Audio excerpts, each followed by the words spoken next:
খুব খারাপ লাগতেছে যেরকম পিছনে ভাইদের খারাপ লাগছে স্টলে কি এখনো লোক আছে হ্যাঁ আচ্ছা যারা স্টলে ওরা কি মানুষ না কি কথা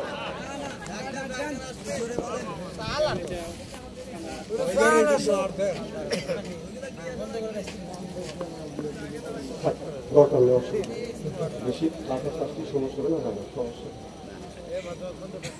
মার হবে একটু জোরে কর আচ্ছা এদিক থেকে আপনারা জোরে কর না হবে কত সুন্দর আওয়াজ বলে বেটা ফল আপনারা বেটা ফল না পুরুষ পুরুষ আমার মেয়ের আমার এই ঘড়ির এত সুন্দর চেয়ারে হবে 70 পাতা কাপড় পরবে 70 পাতা কাপড় পরে হুড়িয়ে বাজান যৌবন রাখতে পারবে না 70 পাতা কাপড় বেচ করিয়া গায়ের পশম দেখা যাবে চামড়া দেখা যাবে গোস্ত দেখা যাবে হাড় দেখা যাবে হাড়ের মধ্যে যে মশলা চলাফেরা করতেছে মশ পর্যন্ত দেখা যাবে 70 পাতা কাপড়েও হুড়ের বাজান যৌবন বাজান রাখতে পারবে না সুন্নাতান আল্লাহু আকবার আমার বন্ধুগণ আমার ভাইয়েরা আমার ভালো করে লক্ষ্য করে শুনুন আজকে দেখেন আমাদের দেশের অবস্থা যুবকেরা বাজান রাস্তা দিয়ে যায় অনেক যুবক আছে বাজারে প্রেম করে বাজান হাফসল খাইছে যেই যুবকটা করছে বাজার প্রেম ভালো নাই ওর মাথার বেড়ে প্রেম করে খাইছে ছাকা হয়ে গেছে বাজান বাঁকা খায় শুধু বাজান গাঁজা যে খায় গাঁজা আল্লাহ দিবে সাজা যে খাবে ভুল করতেছে ও বাজান ভুল যে খায় মদ হারাবে বাজান জান্নাতের পথ যে খাবে সিগারেট তার নাই মুখের বেড়ে আর যে খায় বিড়ি তার ইমানে ধরবে কিরি বিড়ি যারা খায় তাদের হাত দিয়ে গন্ধ মুখ দিয়ে গন্ধ দাড়ি দিয়ে গন্ধ টুপি দিয়ে গন্ধ জামা দিয়ে গন্ধ লেপ দিয়ে গন্ধ বালিশ দিয়ে গন্ধ আমার হয় সুন্দর ওর বউ থাকে কেমনে রে আল্লাহর যেরকম ঠিক কিনে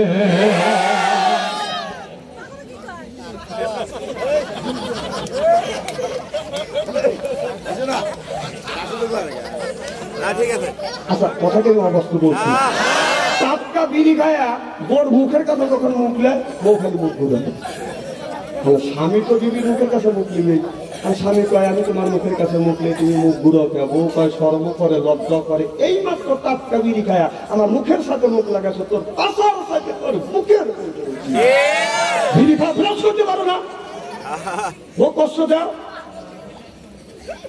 ইদানিং আমার দেখছি যারা পান খায় আমি নিজে পরীক্ষিত যে হুজুর আপনি বিড়ি আমার টয়লেটের মধ্যে খায় আসে না নাই আর যদি বলেন হুজুর কিভাবে দেখলে হ্যাঁ আমি নিজে দেখছি রমজান মাস জহরে আজান দিছে করে স্টেনটা করিয়া ওষুধ দিয়ে নামাজ পড়ি আমি টয়লেটের কাছে যা দেখে টয়লেট বন্ধ ধুয়া বড় হওয়া বের হচ্ছে চিন্তা করলাম কি রে ব্যাপারটা রমজান মাস সারা ধুমো বড় হওয়া বের হচ্ছে অত তো বুঝিনি আলের মানুষ বোঝে নিতে আমি নক করলাম ভিতরে পুজো পুজো মনে নাকি নক করলাম একজন সিঙ্গেল দিচ্ছে তাহলে বোঝা গেল মাল ওখান থেকে উৎপত্তি হচ্ছে দেখতেছি যারা পান খায় শতকরা 70% লোক পান খায় আর টয়লেট করে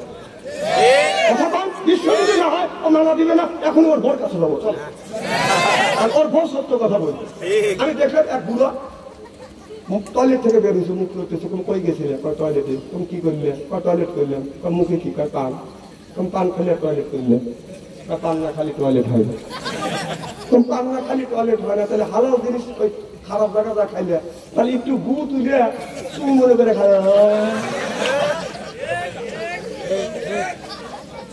কথা কি আমি খারাপ বলতেছি নাকি হালাল জিনিস ওই জায়গা যা খায়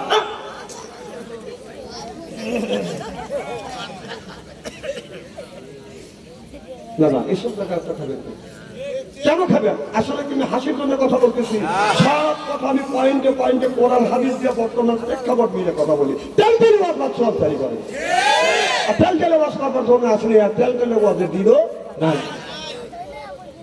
আমার ভাইরা পেট্রির কথা বলেন পেট্রি আমি তো বুঝলাম হ্যাঁ হ্যাঁ হ্যাঁ বুঝছি হ্যাঁ দরগা তো বাপের দরগা শক্ত করে দেখো তো বাপ নামাজ পড়তে চলে মানে ও চিন্তা করতেছে কে রে হুজুর আমাকে ইস্তেরি করে না কে ইস্তেরি স্টপ করবো তোর বাপের করবো তোর মা করবো ইস্তেরি আছে তুই ভাবছিস হ্যাঁ তোর আব্বা এসে কিনা ফেলে মারহাবা কি যেরকম খুব কি খারাপ লাগতেছে? নারায়ে তাকবীর, আল কোরআনের আলো। রাগ করেন না, দেখেন আমি কোরআন হাদিস দিয়ে মিডিয়া বক্তব্যের সাথে বাঁচানোর জন্য কথা বলি। ঠিক মুসলমান ভাইরা, আল্লাহর হাবিবের উম্মতেরা ভালো করে লক্ষ্য করে শুনুন বাজান, আমলে নিয়তে বাজান শুনতে হবে। তাহলে আল্লাহ কোরআন কারীমের মধ্যে বলতেছে ইন্নাল্লাযিনা আমানু, ইন্না মানে নিশ্চয়ই আল্লাযিনা যারা ঈমান আনবে ওই আল্লাহর উপরে, ওয়া আমিলুস সালিহাত, আর যারা নেক কাজ করবে, নেক কাজের মধ্যে নামাজ আছে, রোজা আছে, হজ আছে, যাকাত আছে, কুরবানি আছে, ভালো ভালো কাজ বাজান নেক কাজের মধ্যে বাজান ঢুকে গেছে। আমাদের অনেক মানুষ আছে বাজান নামাজ কোনোদিন বাজান পড়ে না, মাথা হলো বড় বড় জব, পরনে হলো বাজান সালার সব, এরপরে বাজার হাতে হলো বালা, আমার গলায় হলো পুতির মালা। আমি হিসাব করে দেখলাম ওই লোকটা ওয়াদিরার শয়তানের শালা। নামাজ নেই, রোজা নাই, হজ নাই, যাকাত নাই, খালি বান্দারি গজল গায়। ওই খাঁচার ভিতর আছেন বাকি দুগুলো কিভাবে? ওই যে খাঁচার ভিতর আছেন বাকি দুগুলো কিভাবে? মুর্শিদকে খাওয়াইলে সানা বাকি কি খাবে? হায় হায়, মুর্শিদ খাইলে মা কোন সানা, পাখির তো খাওয়া হইল না। মুর্শিদকে খাওয়াইলে সানা পাখি কি খাবে? পাখি ঘু খাবে, তা তোর কি? এই পাখি বলে, এই পাখি বলে বেশি বেশি করে নামাজ পড়ো, বেশি বেশি করে রোজা করো, বেশি বেশি করে জিকির করো। পাখি বলে আপনার বেশি বেশি করে কোরআন তেলাওয়াত করো। আল্লাহ রাসূল বলেছে কুল্লু সাইল সেকালাতুল কুলুবিহিল যিকরুল্লাহ, বেশি বেশি করে জিকির করলে কলবের ময়লা পরিষ্কার করে দিবে কে? কাপড় চোপড়ে যদি ময়লা পড়ে সাবান সোডা দিলে পরিষ্কার হয়, শরীরে যদি ময়লা পড়ে সাবান দিয়ে দলন দিয়ে বাদন পরিষ্কার হয়। অন্তরের মধ্যে ময়লা পড়লে কি দিয়ে আপনি পরিষ্কার করবেন? মনে বাবলা বাজার দেখা লেগেছে, মনে বাবলা বাজার দেখা লেগেছে, তুই কি যায় সাবানে সাবানে। ও মনের ময়লা বুঝবে কেমনে? খাজটা যায় না রে ধুলে, সবাব যায় না রে মলে, শিকার গন্ধ যাইবে কি ভাই, সুসার গন্ধ যাইবে কি ভাই, গোলাপ জল দিলে। মনের ময়লা বুঝবে কেমনে? রাসূল বললেন কুল্লু সাইল সেকালাতুল কুলুবিহিল যিকরুল্লাহ, বেশি বেশি করে জিকির করলে কলবের ময়লা পরিষ্কার করে দেয় কে? খালি নামাজ যেমন ফরজ, রোজা যেমন ফরজ, জিকির করাও ফরজ। আর আমাদের দেশে জিকিরটা কি? কেউ থাকে গাছটা, কেউ থাকে হায় হায় হায় হায়, মাছি কেটে থাকা ঠিক দেও তো সেটা নিয়ে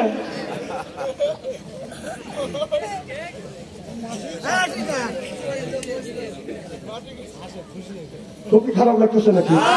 তাই দেখেন এদিক কথা চেহারা কি একবারে খারাপ নাকি?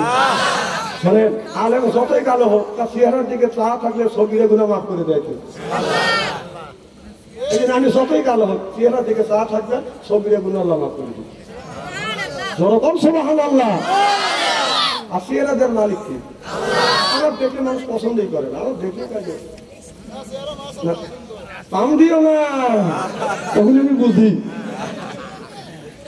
আল্লাহ এলেম কালাম যতটুকু দিছে, কণ্ঠ যতটুকু দিছে, চলার মতো ব্যবস্থা করে দিছে, কিন্তু মাইর খাওয়া গেল বলে চেহারা তাও বলে কপাল না। মানে শরীরের স্বাস্থ্য যদি ভালো করার মতো যদি শক্তি থাকতো সবার আগে আমি এটা করতাম। আমার ভাইয়ের, আমার মুসলমান ভাইরে, আল্লাহ হাবিবের উম্মতেরা ভালো করে লক্ষ্য করে শুনুন, মনে নিয়ে বাদন শুনতে হবে। আমি একদিন বাদন ওয়াজ করতেছি, এরকম করে মাহফিলে গেছি বাদন, কবরস্থানের মাহফিল। আমার আগে আল্লাহর এক বান্দা বাদন এত সুন্দর সুন্দর বয়ান করলো, কিন্তু তারপরও বলে হুজুর মন ভরে নাই। আমাকে বলো হুজুর, ওই যে কবরস্থানের মাহফিল, বাপ দাদা 14 পুষ্টি কবরের মধ্যে শুয়ে আছে, মারা গেছে, হুজুর ওই হুজুর কবরের ওয়াজ করে না, আপনি কবরের ওয়াজ করেন। আমি বললাম কি করবো? আমার বাপ দাদা মারা গেছে, কবরের মধ্যে রয়েছে, তারা কি অবস্থায় রয়েছে। আমি বললাম, আমি উঠিয়ে বললাম, তোমার বাবা তোমার দাদা যদি দুনিয়ায় ভালো কাজ করে থাকে কবরের মধ্যে আরামে ঘুমোচ্ছে, যদি মানুষের অন্যায় করে থাকে তোর দাদা আর তোর বাপ খালি বুতনি খাচ্ছে। তাহলে কবরে কি ওয়াজ আছে কর? হ্যাঁ, কবরের মধ্যে দুনিয়ার থেকে ভালো কাজ করতে হবে, ভালো কাজ করলে কবরের মধ্যে শান্তি থাকবে। আর যদি খারাপ কাজ করে ওই কবরের মধ্যে দুধনি করবে, দুধনি করবে। ইস্তেরি হচ্ছে তো মাটির তলে কি ওয়াজ আছে? হ্যাঁ, ওই জায়গা প্রশ্ন করবে হইল চারটা, জোরে করে কয়টা? 1 নম্বর প্রশ্ন করবে মান রব্বুকা, তোমার রব। আমার দিনুকা, তোমার দিন কি? আমার নবীকা, তোমার নবী কি? যদি বলেন দিন হলো রব মানে আল্লাহ, দিন হলো ইসলাম, নেতা মুহাম্মাদুর রাসূলুল্লাহ সাল্লাল্লাহু আলাইহি ওয়াসাল্লাম, ফেরেশতারা বলবে এই যে তোমরা কোথায় পাইছো? মানুষ তখন বলবে কোরআনে পাইছো। সুবহানাল্লাহ। তাহলে প্রশ্ন করবে কয়টা? এই তো এই প্রশ্ন। দুনিয়া যদি ভালো কাজ করে থাকি তাহলে সব রিপোর্ট আমাদের পক্ষে আছে। আর যদি দুনিয়া খারাপ কাজ করে থাকি ভূত নিঃশ্বাস নেই। বিশ্বাস যদি না হয় মরিয়ে দেখেন, মরিয়ে দেখেন কি অবস্থা হয়।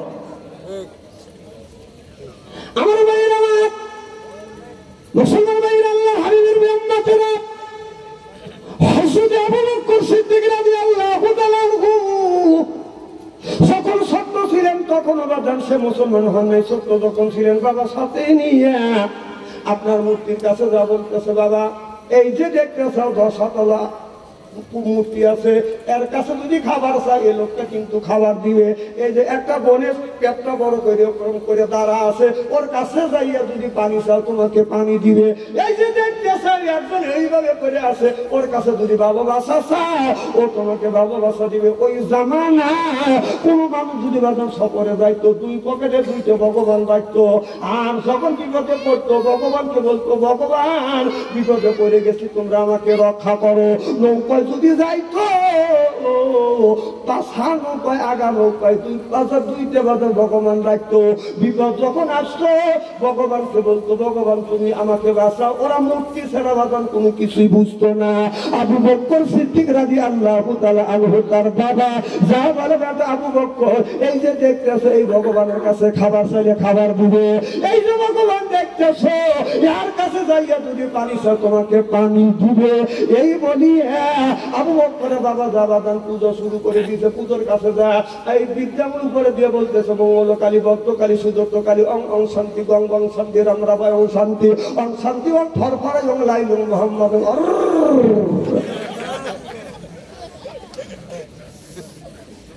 পুজো করতেছি। এবার আবু বকর এসে বলে, ভগবান ক্ষুধা লাগছে খাবার দাও। ভগবান কথা পায় না, গাঢ় ঘুরায় না, চোখের পলকে ফেলে না, এরকম চা রয়েছে। তুই চা থাকিস কে? তোর কাছে খাবার চাইলাম। বাবা বলছে তোর কাছে খাবার চাইলে তুই খাবার দিবি, ক্ষুধা লাগছে খাবার দে।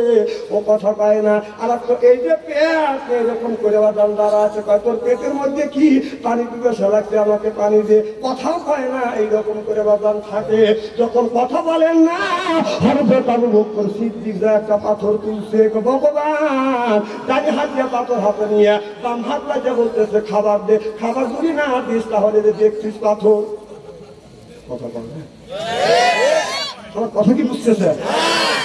সব হাদিসের কথা। এই যে কথাটা বলতেছি আপনারা হাসতেছেন, এই হাসির মধ্যে সওয়াব আছে। সুবহানাল্লাহ। এই কথাটা আবু বকর সিদ্দিক নবীর কাছে বর্ণনা করতেছে যে আপনার মুসলমান হওয়ার আগে তারা কোন হালাতে ছিল। আমার ভাইয়ের আমার পাথর তুলে বলে, ভগবান ক্ষুধা লাগছে খাবার দে। ভগবান যখন খাবার দেয় না, কথা কয় না, নড়াচড়া করে না। আবু বকর হাতে ছিল বাজান আপনার পাথর, পাথর দিয়ে ঢেল মারছে, ভগবানের মাথা লেগে গেছে। এখন টাকা দেখে ভগবানের মধ্যে বাজান কিছুই নাই, টাকা দেখে বাজান বাসের ফালটা। ওই যে আবু বকর কয়, ও ভগবান তোর ভিতরে কি আছে? বাসের ফালটা কাইটে কাইটে ওর ভিতরে ঢুকাইছে। আমার পাথরটা লইয়া ওই যে পেট বের করে আসে, যা বলতেছ তোর পেটের মধ্যে কি কি খাইছো? আমার পানি পিপাসা লাগছে, আমাকে পানি দে। তোর বড় ভগবান আমার কাছে, আমি তার কাছে খাবার চাইলাম, আমারে খাবার দেয় না, তোর কাছে পানি চাচ্ছি। বাবা বলছে পানি চাইলে তুই পানি দিবি, কথাও পায় না, পানি দেয় না। ওই ভগবানের পেটের মধ্যে যখন বাদান পাথর দিয়ে গুঁতো মারছে, গরুর খ্যার বাদান বাড়া বলছে। ও ভগবান তোর পেটের মধ্যে খ্যার আছে, গরুর খ্যার আনিয়ে তোমার পেটের মধ্যে ঢুকাইছে। আবু বকর কয় ও ভগবান তোর ভিতরে কি আছে? এই বলিয়া ওই যে বসা তালা এরকম করে আছে, পাথর তুলে মারছে, ফাটাস একটা শব্দ হইছে মূর্তির, ওই জায়গা বাজান একটা আওয়াজ হয়ে গেছে। এখন কি হইলো কি হলো? আইসা দেখে ভগবানের পাও নাই, মাথাও নাই, সরো নাই, হাতও নাই। এবার আবু বকরের বাবা আবু বকরের হাত ধরে টেনে বাড়িতে নিয়ে গেল। আবু বকরের মায়ের কাছে যায় বলে এই যে দেখো তোমার ছেলে কি করছে, সব ভগবানকে পাথর মাইরে একেবারে রক্ত রোধী করছে। ছেলে যখন ভালো কাজ করে মার কাছে যা কয়, দেখো আমার সন্তান কত ভালো কাজ করছে, আমার সন্তান কত ভালো। আর যদি ছেলে যদি অন্যায় করে মার কাছে ধরে নিয়ে যায়, দেখ তোর ছেলে কি করছে। ভালো কাজ করলে আমার ছেলে দেখো কত সুন্দর কাজ করছে, আর যদি ছেলে অন্যায় করে দেখ তোর ছেলের কি অন্যায় করছে। এর মানে হলো তোর পেটের দোষ, তোর যদি ওর বড় যদি পেটের দোষ হয় তোর ওইটার দোষ। ঠিক আমি তো ঠিক করি না, না খুব খারাপ লাগতেছে নাকি? কথাকে আমি অবাস্তব করতেছি নাকি? কোরআন হাদিস দিয়ে বর্তমান প্রেক্ষাপট মিলে কথা বলি, শুধু আপনাদের বাঁচানোর জন্য। মানলে তাও গাছ, না মানলে নাকের গাছ না, মানা না মানা আপনাদের ব্যাপার। বর্তমান দেশ শুরু হয়েছে, যুবকদের এমান ধরে রাখা কঠিন হয়ে গেছে। একটা যুবকের বয়স 10 বছর, মেয়ের বয়স 10 বছর, তার হাতে স্ক্রিন টাচ মোবাইল দিতে পারে। স্ক্রিন টাচ মোবাইল দিয়ে তিনটে ছেলের হাতে টাচ ফোন দিচ্ছে, দিয়ে মসজিদের আগার কাতারে যা নামাজ পড়ে বলতেছে, আল্লাহ তুমি আমাকে মাফ করে দিও। আমি ফাঁকা করে ব্যাপার, 3 ছেলের হাতে 3টে টাচ ফোন দিয়ে ওকে অন্যায় করার উৎসাহ দিয়ে মসজিদের মধ্যে ফাঁক ফাঁক করে ব্যাপার দিচ্ছে। তোর ব্যাপারের 5 পয়সার দাম নেই, স্ত্রী করে খেয়ে দেবো, এটি ফাঁক ফাঁক করে ব্যাপার।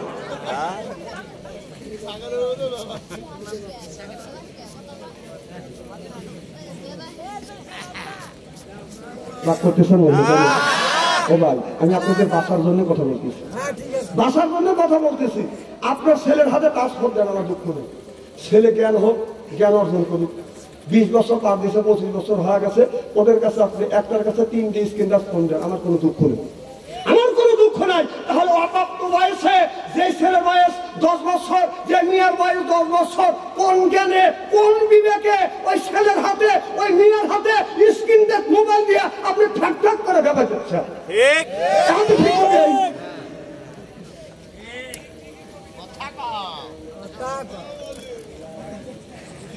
বাবা এই মানুষকে জান্নাতে নেওয়ার জন্য জান্নাতে যাওয়া খুব সহজ, যদি অন্যায় কাজ ছেড়ে দেয়।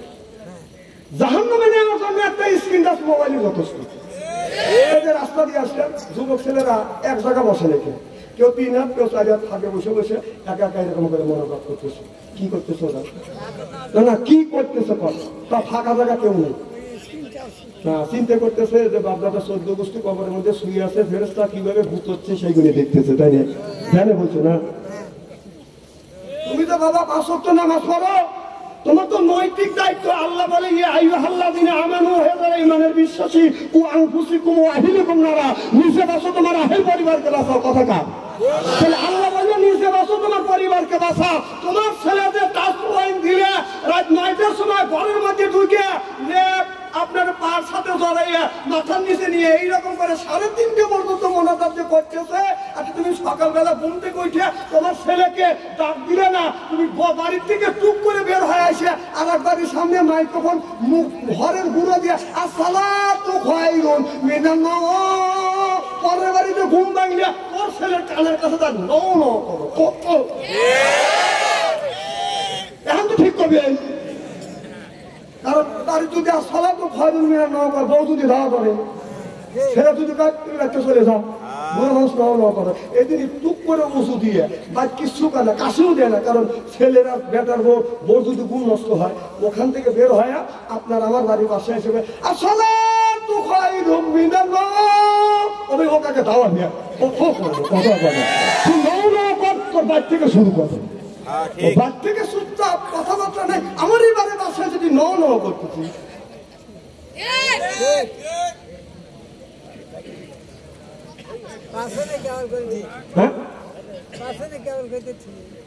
কাছের লোকের কেবল ঠিক কইছে এটা কইতেছে আসলে খুব খুব খারাপ লাগতেছে নাকি যখন পরে নারী পরিপূর্ণ হয়ে গেছে মানবাদ আমার ভাইয়েরা মুসলমান ভাইয়েরা আল্লাহ হাবিবের প্রেম মাত্রা ভালো করে লক্ষ্য করে শুনুন বলে নিয়তে বদন শুনতে হবে। তাহলে আল্লাহ কোরআন কারীমের মধ্যে 80 থেকে 82 জায়গা বলেন আকিমুস সালাত নামাজ কায়েম করো। এদিকে আল্লাহ বলেন কুরআন কুসিকুম আহলিকুম নারা, নিজে বাঁচো তোমার আহল পরিবারকে বাঁচা। আপনার ছেলের হাতে যে আপনি টাচ ফোন দিয়েছেন, এই ফোনের মধ্যে আপনার ছেলে যত আকাম কুকম অন্যায় করবে এই পাপগুলি 3 ভাগে ভাগ করা হবে। যখন কয় ভাগে ভাগ হবে? 1 ভাগ পাবে ছেলে, আর 1 ভাগ পাবে মা, আর 1 ভাগ পাবে বাবা। বিশ্বাস যদি না হয় মরিয়ে দেখেন। আমি তো মরিয়ে গেছি, তো মরিয়ে তো গেছান। মোবাইলে এক মোবাইল থেকে আর এক মোবাইলে যদি ফ্লেক্সি লোড করা যায় তাহলে তোমার ছেলে যত অন্যায় অপরাধ করবে সব ফ্লেক্সি লোড হয়ে তোমার কবরের মধ্যে চলে যাবে। কথা বল, এদিক তাকান। চা খাচ্ছে আর খায়, টাকা টাকা দেখে মুখ শুকাচ্ছে।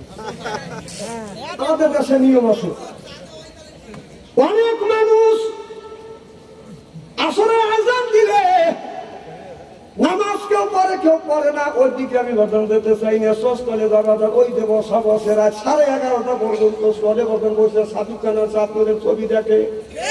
এখন নামাজ পড়ে বাদন বসে বাদন চলে, কথা বলে বাদন মুখের বলে। এরপরে বাদন আমার জায়গা পরে গরম দেখে আমার পরে বাদন সরম। যদি পায় গল্প কেউ করে না বাদন অল্প কথা কি বাদন বুঝতেছেন না। এরপরে খায় বাদন চা, আসে বাদন তার মিশা খায় চা, তারপরে আসে বাদন তা মানে হলো বাদান পান, মনের মধ্যে আসে বাদান গুনগুনে নিবেন। তারপরে খায় আবার হাকিমপুরি সর্দা, শরীর তার গানে যায় বুঝায় বারবার আমি বড় বড় মর্দা। আমি ঠিক করবি তুই স্টলে দেয়া সব আজকে এখানে ওয়াশ হচ্ছে, আগামীকাল এই স্টলে তাফসীর হবে। যদি না হয় আপনাদের মাথা কাছে দেওয়ার কাম কাটিয়ে দিন। কালকেই সমালোচনা হবে যে এই বক্তা এইটা করলো, ওই বক্তা ওইটা করলো। ঠিক বুখারী শরীফের হাদিস সলেদা খুলে দেয়, কথা বলে না। তাফসীর সলেদা করে, বুখারী শরীফের হাদিসের বয়ান করে। এদিক দেখা বুখারী শরীফের তাফসীরের আপনার হাদিসের তাফসীরে বয়ান করে সলেদা। বুখারী শরীফ পাথারিভাবে লেখা না আপনার লম্বা করে লেখা তাও জানে না, কিন্তু বুখারী শরীফের বয়ান করে স্টলে করে। স্টলে ওই রকম বয়ান দিয়ে ইসলাম প্রতিষ্ঠিত করা হয় নাই। ইসলাম জন্ম হতে হয়, ইসলাম এসেছে রক্ত, আপনার ইসলাম এসেছে সংগ্রামের মাধ্যমে। ইসলামের জন্য সাহাবীরা রক্ত দিয়েছে, তিনিকে বিধবা করেছে, স্বামী সন্তান এতিম হয়েছে, বুকের তাজা রক্ত বলিঙ্কিত করে দিয়ে এরপরে ইসলামের পতাকা উড্ডীন করেছে। শুনলে বলো ঠিক কিনা?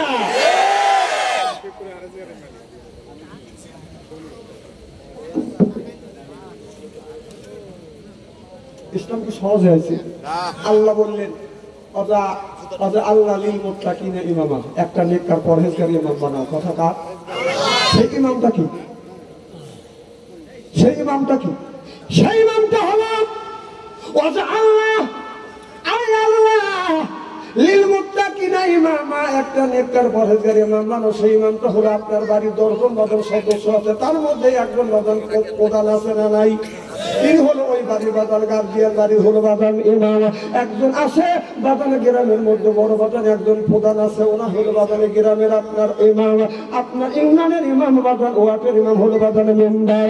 এরপরে ইউনিয়নের ইমাম বাদান হচ্ছে আপনার চেয়ারম্যান, থানার ইমাম এমপি, আর রাষ্ট্র ইমাম বাদান প্রধানমন্ত্রী।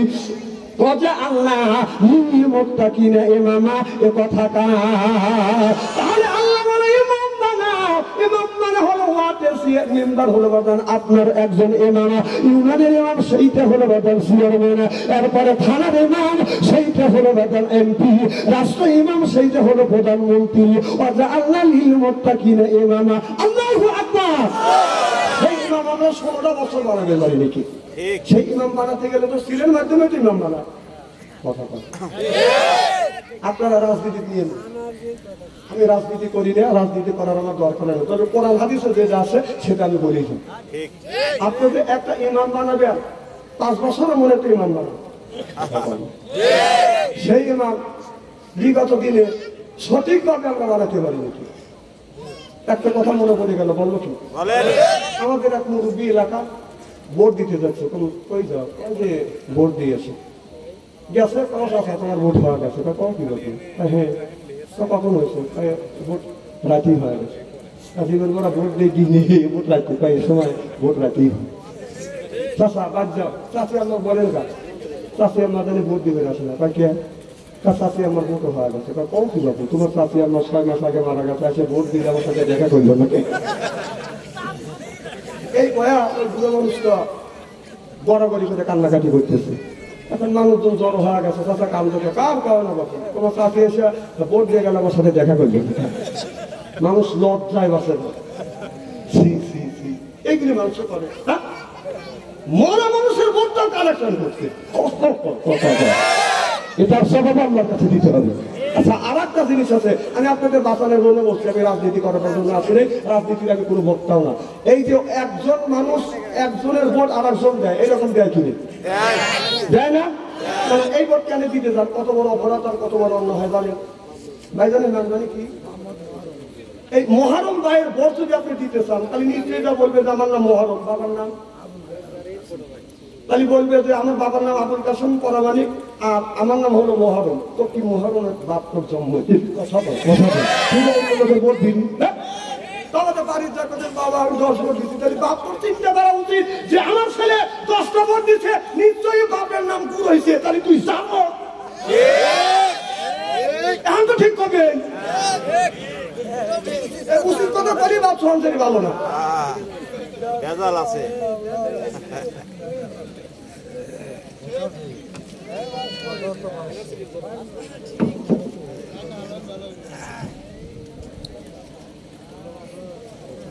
আমার ভাইয়ের আমার ভালো করে লক্ষ্য করে শুনুন, অমুসলমান ভাইয়ের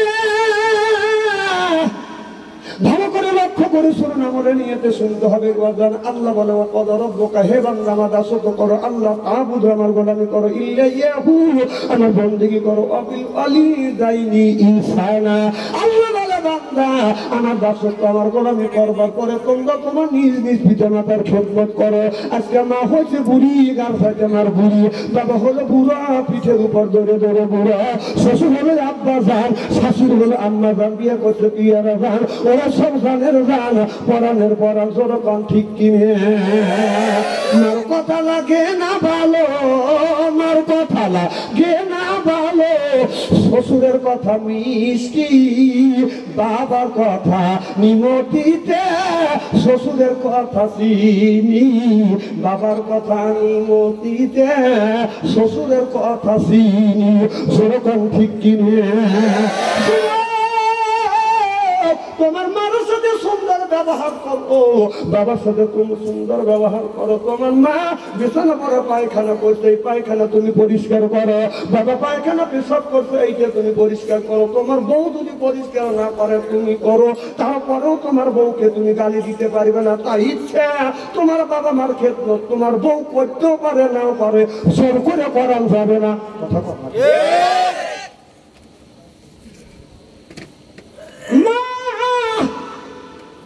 এমন একটা নিয়ামত বাবা, এমন একটা নিয়ামত, সেই মা সেই বাবারে তুমি কেমন করে কষ্ট দাও। যখন তুমি যদি উল্লাপাড়া বাজারে যাও, বাড়িতে আসতে যদি দেরি হয় রাত 12টার সময়, যখন তুমি ধীরে ধীরে আসো, এসে দেখবে বাড়িতে এসে দেখবে সব মানুষ ঘুমাইছে, 2জন ব্যক্তি ঘুমায় নাই, একজন হলো মা আর একজন হলো বাবা। ওই বাবা রাস্তা আগা গেছে, মানুষের কাছে জিজ্ঞেস করে, বেটারে আমার বেটা তোমাদের সাথেই থাকে, রাত বাদে 12টা তোমরা বাড়িতে আসছো, আমার বেটা এখন পর্যন্ত বাড়িতে আসে নাই, আগা যায় তিনি হলো বাদান বাবা। আচ্ছা দেখবে বাড়ির সব মানুষ ঘুমাইছে, আর একজন ঘরের মধ্যে বসে বসে তোমার অপেক্ষা করতেছে, ওই ব্যক্তি হলো মা। এখনো পর্যন্ত মা খানা পিনা করে নাই। শীতের দিনে তোমার খাবার ঠান্ডা হয়ে যাবে বিদায় নিজের লেট্টোশকের মধ্যে ভাত রাখিয়ে এই ভাত তোমার জন্য গরম করে রাখতে, ভাত ঠান্ডা হলে ছেলের খাইতে দেরি হবে। এইরকম মানুষ পৃথিবীর মধ্যে মা আব্বা ছাড়া আর কেউ হতে পারে না। শুনি এখন ঠিক কিনে বাবা, সকালবেলা যখন তুমি কামে বাবা, মা কাছে যাবে, পায়ে হাত রাখতে সুমো দিবে, বাবার কাছে যাবে, পায়ে হাত রাখতে সুমো দিবে। যেই জায়গা বাবার আপনার যেই হাত আপনার মা বাবার হাতে পড়েছে, যেই হাতটা আপনার মা বাবার পায়ের উপরে পড়েছে, ওই হাত যেই জায়গা ওই হাতটা লাগাবেন, সেই জায়গা আল্লাহ আপনার হাতে বরকত দিবে কে? আজকে আমাদের বরকত নাই। আপনি যদি আজকে পরীক্ষা করে দেখবেন, আজকে আপনি ব্যায়াম চালাইয়া 500 টাকা ইনকাম করছেন, আল্লাহর কসম কোরআন শরীফ ছুঁয়ে আমি শপথ করে বলতেছি, সকালবেলা ফজর নামাজ পড়িয়ে আপনি যখন কাজে বের হবেন ব্যায়াম নিয়ে, মায়ের পাশে বসিয়ে আপনার হাতে পায়ের উপর হাত রাখিয়ে চুমো দিয়ে আপনি আগামীকাল কাজে যাবেন। প্রত্যেক দিন যদি 500 টাকা ইনকাম করেন, আল্লাহর কসম করে বলতেছি ওই দিন 700 টাকা ইনকাম করবেন। বরকত দিবে কে? আজকে আমাদের আবার কোনো বরকত নাই। একটা বাস্তব ঘটনা আমি বলতে চাই। আমার বাবা এই জমিনে 97 বছর পর্যন্ত বেঁচেছে, আমার মা 112 বছর পর্যন্ত জীবিত। আমি যখন মাহফিলে যাইতাম, মায়ের পায়ে হাত রাখতাম, চুমা দিতাম, বাবার পায়ে হাত রাখতাম, চুমা দিতাম। মোল্লা আলী কালিম রহমতুল্লাহ বলেছে, কেউ যদি মা বাবার পায়ে হাত থেকে যদি চুমা দেয়, সে যেন জান্নাতের খাম্পা চুমা। মাহফিলে যখন গেছি, মার কাছ থেকে বিদায় নিছি, বাবার কাছ থেকে সালাম দিয়ে বিদায় নিছি। মা জিজ্ঞেস করে কখন আসবে, বাবা জিজ্ঞেস করে কখন আসবে। আমি বলছি মা আব্বা আমি 12টার সময় আসবো। যখন 11টা বেজেছে, মা বাবাকে বিছানায় ঘুমাতে দেয় না, আগা যাও। তখন তো বাড়ি ঘরে এত ছিল না, মানুষ এত ছিল না। বাবা 11টার সময় যা 3 রাস্তার মোড়ে দাঁড়া থাকছে। 12টা বাজে আসি নাই, 1টায় আসি নাই, 2টে যখন বাজছে আসা দেখি বাবা 3 রাস্তার মোড়ে বাদাম দাঁড়া আছে। বড় কুয়াশা, বৃষ্টির মতো বাদাম পানি পড়ছে। ও বাদাম পাতলা চাদর গায়ে দিয়ে এইরকম করে বাবা বাদাম শীতে বাদাম বাঁকা হয়ে গেছে। আসা দেখি বাবা 3 রাস্তার মোড়ে দাঁড়া আছে। আসা বাবার কাছে আসছি, সালাম দিছি, কি গো বাবা আপনি এখন এখানে কতক্ষণ ধরে দাঁড়া আছো? বাবা বলে বেটা 11 থেকে শুরু করে রাত 2টা পর্যন্ত তোমার জন্য অপেক্ষা করতেছি। বাবার গায়ে হাত দিচ্ছি, কপালে হাত দিচ্ছি, কপালটা পায়ে হাত দিচ্ছি, পাটা। বাবা সন্তানের জন্য অপেক্ষা করছে। এখন বাবা নাই, 3 রাস্তার পরে রাত 11টার সময় আর কেউ দাঁড়ায় না। যিনি দাঁড়াচ্ছে তিনি হলো মা, যে দাঁড়াচ্ছে তিনি হলো বাবা। সে বাবাকে কষ্ট দেয়।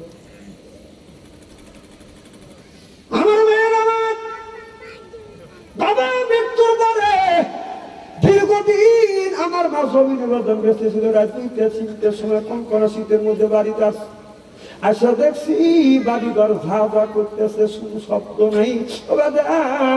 বিবির ঘরে দরজার কাছে গেছি, বাদন কোনো শব্দ নাই। ছেলের ঘরে দরজায় হাত লাগাতে কোনো শব্দ নাই।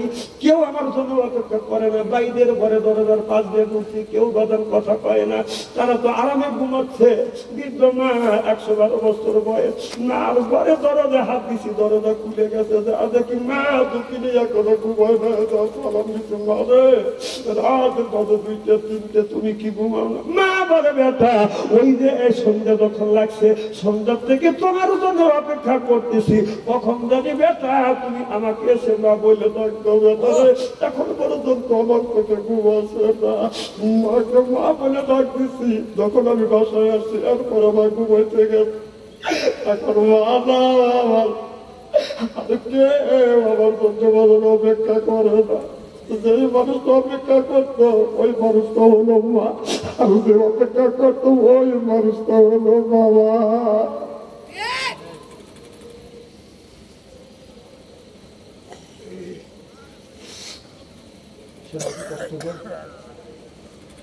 সে বাবারে কষ্ট দেয়। দিয়ে কেউ সুখেও থাকতে পারবে না, শান্তিতে থাকতে পারবে। মা একটা কথাই বলে গিয়েছিল, আসল আমাদের সময় বললো বাবা আমার একটু করে না, মা যে মারা করবে আমি জানি না।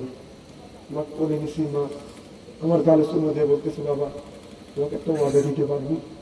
কি বল? বাবা তোকে কষ্ট মানুষ করতে অনেক কষ্ট করছে, শীতের মধ্যে তোমাকে বামে শোয়াশি প্রসব করে দিছে, তাদের শোয়াশি প্রসব করে দিছে, মুখে নিয়ে ঘুমাচ্ছি প্রসব করে বেলাও ভিজিয়ে দিছে, আমি রাগ করে কাপড় নিতে ভালো দিত।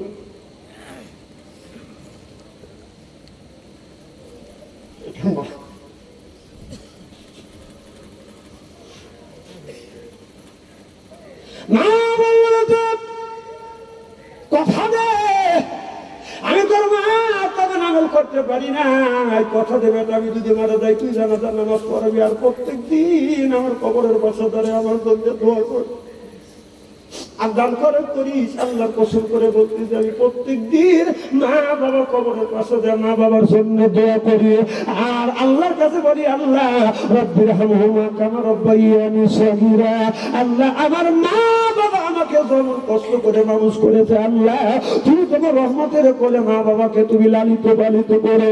এই কথা বলিয়া চোখের পানি ফলিয়া যদি বান্দা কান্দে চোখ থেকে পানি বের হইয়া নাকের ডোগায় আসার আগে আগে আল্লাহ মা বাবার কবর করে মাফ করে দেন, কম সুবহানাল্লাহ।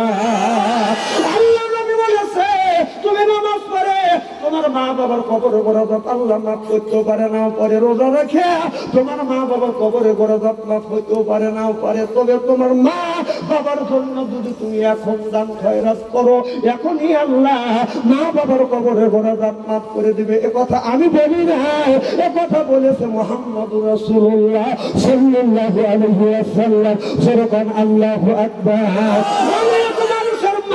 কবরে দাদা কবরের মধ্যে দিনের মতো শুয়ে আছে, লক্ষ লক্ষ টাকার সম্পদ বদল রাখছে, ওরা 5 টুকরা 3 টুকরা কাপড় নিয়ে ওই মা বাবা অন্ধকার কবরের মধ্যে শুয়ে আছে।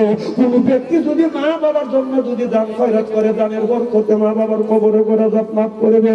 একজন ব্যক্তি বলে হুজুর আমার মা নাই আমার বাবা নাই, বাবা কবরে মা কবরে, ওই মার জন্য একজন ব্যক্তি বলে হুজুর 5,000 টাকা দিব, একজন বলেন 10,000 টাকা দিব, 1,000 করে আমি 10 জন ব্যক্তির কাছে 10,000 টাকা চাই। একজন ব্যক্তি হাত তোলেন 1,000 টাকা কে দিবেন? একটু হাত তোলেন তো দেখি কি নাম? সিরাজুল ইসলাম 1,000 টাকা।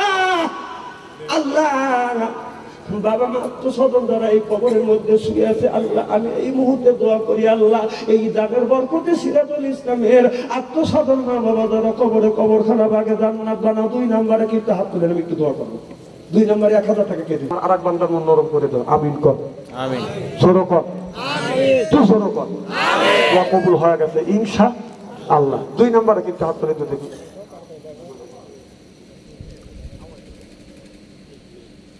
আল্লাহ তোমার বান্দা ইব্রাহিম আল্লাহ 500 টাকা দান করছে, আল্লাহ ইব্রাহিমের দান তুমি কবুল করো, ইব্রাহিমের মনের আশা পুরো করো, জীবনের গুনাহ মাফ করে দাও। দিলওয়ার হোসেন 500 টাকা দান করছে, আল্লাহ তুমি 200 টাকা দান করছে, আল্লাহ তুমি কবুল করে নাও, মনের আশা পুরো করো, জীবনের গুনাহ মাফ করো।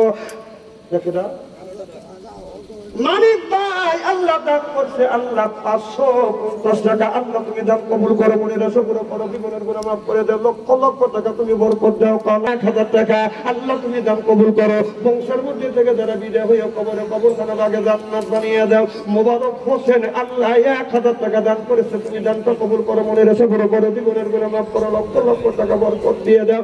নূর মোহাম্মদ ভাই পান করে দোয়া করে যায়, বাবা মার জন্য দোয়া চায়, 1,000 টাকা আল্লাহ তুমি দান কবুল করো, মনের আশা পুরো করে দাও আল্লাহ।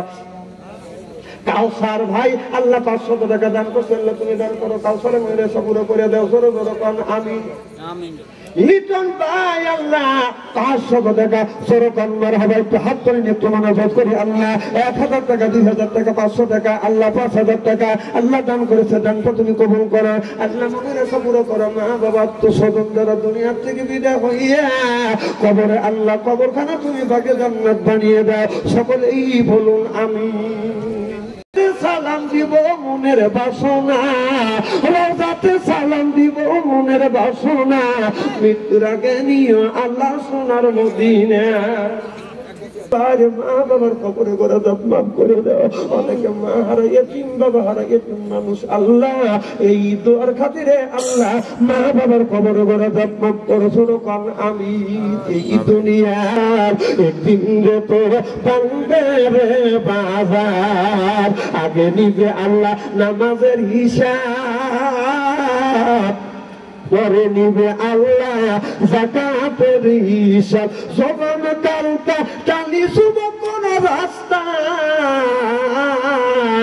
এই দুনিয়া থাকিবে না চিরকাল বাতিল তোর বাংবে রে বাজার জীবন সবর সবই সবে রে শুভ জীবন সবর সবই সবে রে তোমার পরে রবে খানালি কঙ্কাল এই দুনিয়া থাকিবে না চিরকাল একদিন তোর বাংবে রে বাজার। আলোচনা করা লাগবে, আবার আলোচনা করা লাগবে। আবার আলোচনা যদি নাও করি বাথরুম তারিখ অর্ধেক থেকে এত টাকা দিয়ে আনছে এমনি একটা ওয়াজ হলো না কিন্তু সময় দিলেন আপনারা কম, দ্বিতীয় বক্তারও সময় কম, আমারও কম, প্রথম বক্তারও কম হওয়া যাবে।